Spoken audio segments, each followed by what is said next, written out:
Balaji law chamber आपका स्वागत करता है। एमपी एडीपीओ के शॉर्ट टर्म प्लान में आप होंगे अगले एडीपीओ के अंतर्गत। आज हम पढ़ने जा रहे हैं लोक संपत्ति निवारण अधिनियम 1984। तो आइए शुरू करते हैं। दोस्तों, सबसे पहले हम इसके कुछ महत्वपूर्ण बिंदुओं को देखेंगे। लोक संपत्ति अर्थात सार्वजनिक संपत्ति निवारण अधिनियम 1984 सार्वजनिक संपत्ति के नुकसान को रोकने का प्रावधान करता है। इस अधिनियम में केवल 7 धाराएं हैं। यह अधिनियम 16 मार्च 1984 को अधिनियमित किया गया है। यह अधिनियम संपूर्ण भारत पर प्रभावी है। इस अधिनियम का सांख्यांक 3 है तथा इस अधिनियम को भारतीय गणराज्य के 35वें वर्ष में संसद द्वारा अधिनियमित किया गया है। तो आइए अब हम इनकी धाराओं को देखते हैं। इसकी धारा 1 संक्षिप्त नाम, विस्तार और प्रारंभ को बताती है। इस अधिनियम का संक्षिप्त नाम लोक संपत्ति नुकसान निवारण अधिनियम 1984 है। यह संपूर्ण भारत पर प्रभावी है। यह 28 जनवरी 1984 को प्रवृत्त हुआ।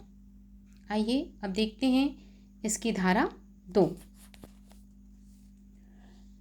लोक संपत्ति निवारण अधिनियम 1984 की धारा 2 में कुछ महत्वपूर्ण शब्दों को परिभाषित किया गया है। धारा 2 क में रिष्टि को परिभाषित किया गया है। धारा 2 ख में लोक संपत्ति को परिभाषित किया गया है। लोक संपत्ति कोई भी चल अचल संपत्ति है जिसमें कोई मशीन भी आ सकता है और जो केंद्र सरकार के या राज्य सरकार के या किसी स्थानीय प्राधिकारी के, किसी सरकारी कंपनी के या ऐसी संस्था या उपक्रम जिसे केंद्र सरकार अधिसूचना द्वारा निर्दिष्ट करे के अंतर्गत आती है। धारा 3 में हम आते हैं। धारा 3 बताती है दंड को। इसमें दंड 5 वर्ष तक की अवधि के कारावास और जुर्माने से है। यदि कोई धारा 3 की उपधारा 2 में वर्णित किसी संपत्ति के संबंध में रिष्टि करेगा तो वह कठोर कारावास से, जिसकी अवधि 6 माह से कम नहीं होगी किंतु 5 वर्ष तक हो सकेगी, और जुर्माने से भी दंडित होगा। इसमें धारा 2 में जो बताया गया है उसके अंतर्गत है कोई ऐसा भवन, प्रतिष्ठान या अन्य संपत्ति जिसका उपयोग जल, प्रकाश, शक्ति या ऊर्जा के उत्पादन, वितरण के प्रदान के संबंध में किया जाता है। कोई तेल प्रतिष्ठान हो, कोई सीवर लाइन हो, कोई खान या कारखाना हो, या फिर लोक परिवहन या दूरसंचार का कोई साधन, या उसके संबंध में उपयोग किया जाने वाला कोई भवन या प्रतिष्ठान या कोई अन्य संपत्ति हो। अब हम देखते हैं धारा 4 को। धारा 4 अग्नि या किसी विस्फोटक पदार्थ द्वारा सार्वजनिक संपत्ति को नुकसान पहुंचाने वाली रिष्टि को दंडित करती है।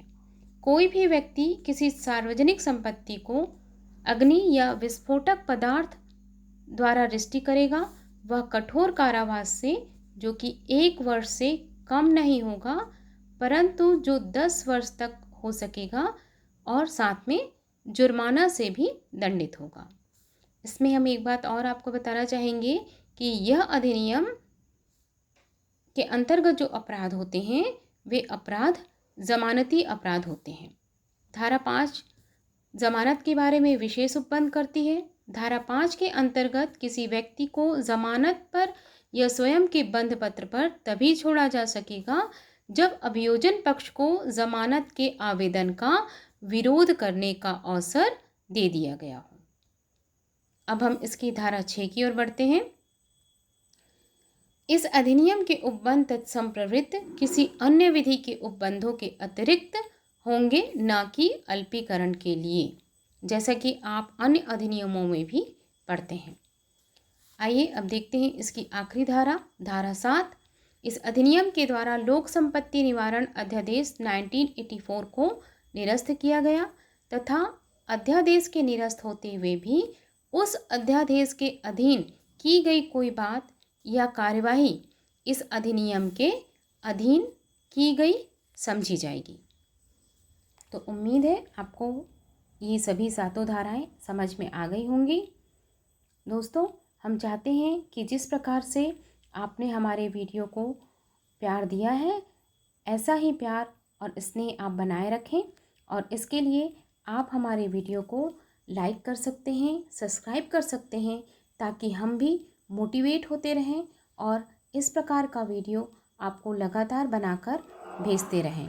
बालाजी लॉ चैम्बर हमेशा से ऐसी आशा करता है कि वह अधिक से अधिक वीडियो अपने विद्यार्थियों को भेजे, ताकि अधिक से अधिक विद्यार्थी इसका लाभ प्राप्त कर सके और आसानी से वह परीक्षा को उत्तीर्ण कर सके। इन्हीं शुभकामनाओं के साथ बहुत बहुत धन्यवाद।